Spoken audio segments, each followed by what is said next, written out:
It's like a walk in the garden. For many years, Chef David Baruthio has cooked with us in our studio kitchen, bringing out the best in local ingredients and making them the star of the show. Chef David received special recognition for his talents. He is now Master Chef David Baruthio, a tremendous honor. It's an organization. We are about 240 worldwide. There's several of them in the U.S. Most of them have our great friend.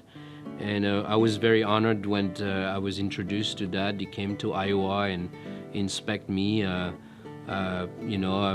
Boulud gave me the award by the Statue of Liberty on June 17. That was the day where Bartholdi, who is an Alsatian guy, actually offered as a gift the Statue of Liberty to the U.S.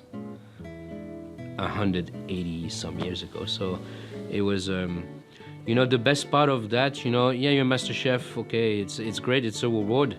But for me, it's, you get to meet super cool people in the industry that know what they're doing, and they've been doing this all their life, and there's a mutual respect.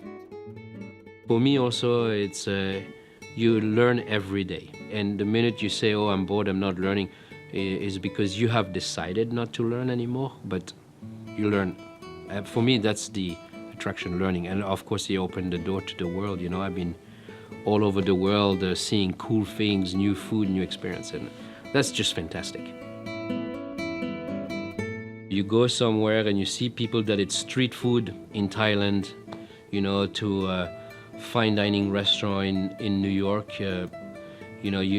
Your brain just absorbs that. You come there, you see things, you taste things, and people say you eat with your eyes. I don't think that's totally true. When you put the food in your mouth, it's got to create something. And your sense, your palate, like it or not, and that's what it is. The eyes comes last. Yeah, food got to be pretty, it's for sure, because you got to be commercial, but it's got to be good. And that's what I like, taking what I see everywhere, putting flavors together and creating my own thing.